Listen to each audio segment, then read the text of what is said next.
Hi. I just want to talk about something that just crossed my mind as I'm sitting here in the parking lot, contemplating my thoughts, thinking about the last video I shared with you guys on codependency. I talk a lot about narcissists on my channel, and that kind of makes me think that I'm pointing the finger at them. Yes, I am. But they're not fully and completely to blame. That's the sad thing. You know, in our trauma and in our pain, we want to point the finger at the narcissist, and they did this and they did that, and oh, woe is me. And yeah, they did a lot to us, but they also did a lot for us. And let's not forget that they're traumatized too, just like we are. It's just different. Same story, just different shit pile. So the narcissist has mommy and daddy issues just like we do. Most of us have mommy and daddy issues. And so I'm sitting here thinking, codependency. I still don't like that term, because we have to form codependent relationships with everything or everybody. We have a codependent relationship with a glass of tea, for goodness sakes, if you really want to think about it. We have a codependent relationship with water, with air, with fire. But I'm not here to split hairs like the narcissist does. That's their way of thinking. No, I just want to be clear that I don't like the term codependency. And in thinking about that, I thought about why we form these unhealthy codependent relationships with narcissists is because we do not have a healthy codependent relationship with ourselves. It's because we don't trust ourselves. We entrust our well-being with somebody who is not trustworthy. And that in itself is to get us to change.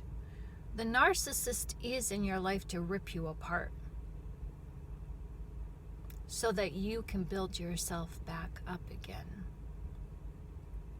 You can look at the narcissist as your enemy, as that's who they are. But doesn't the Bible say that God uses what the enemy intends for bad, God uses for good? Well, this is one of those circumstances. God uses the narcissist for your gain if you're willing to look at it like that. We form unhealthy attachment bonds with the narcissist and with toxic people because we don't have healthy attachment bonds with ourselves. We don't trust ourselves. We don't trust our judgment. We don't trust our thoughts. We don't trust our thinking.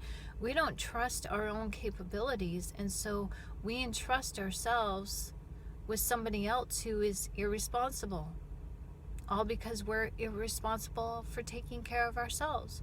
We need a babysitter. And we don't vet that babysitter. We just think, oh, you're an adult. You can form a coherent sentence and I can communicate my thoughts with you back and forth. Okay, you're good enough.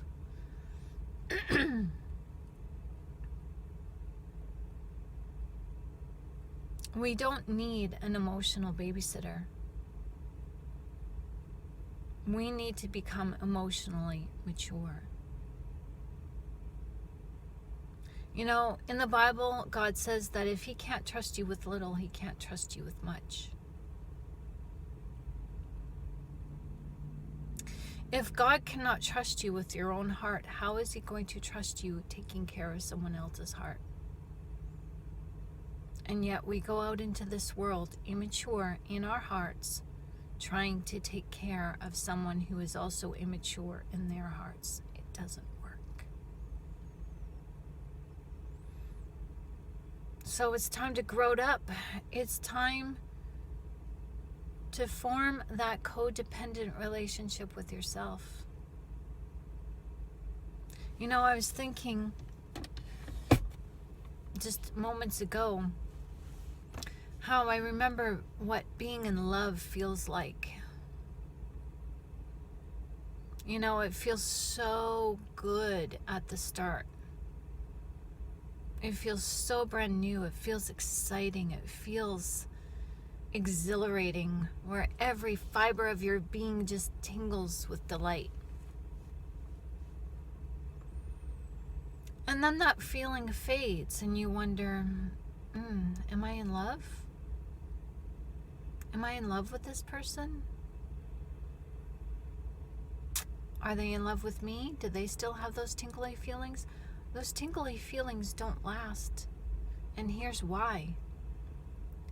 Because you get familiar with that feeling. You become desensitized to it. It doesn't mean that it's not there. It's just you're maturing in that feeling. And as you mature, you grow and you learn to understand and you learn to just go with the flow. And you're still in love and every day is still exciting, but you get to make that day exciting. You're not looking to the other person to make that day exciting for you. You can love the person all day long. But at the end of the day, it boils down to your emotional codependence on yourself. You can't look to another person to give you the love that you need if you're not giving it to yourself first. You can't look to another person to make you happy if you're not giving yourself happiness first.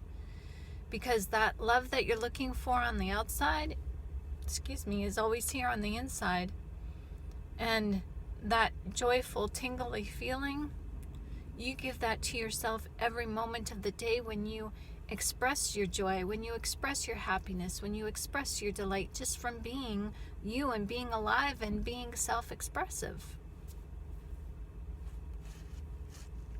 So does this video make sense? If it does, please give a like and subscribe to this channel if you haven't already. The button's somewhere up there or down below, wherever YouTube has it, wherever it's on your page. I like talking with you guys. So thanks for being here and showing up, and thanks for showing up in your life, because you are a big part of my life, because without you I wouldn't be here. We need each other, and I just thank you for my healing. You helped me to heal, and you need to know that. You need to know that if you can help me, you can help yourself. Go make this day great. Bye for now.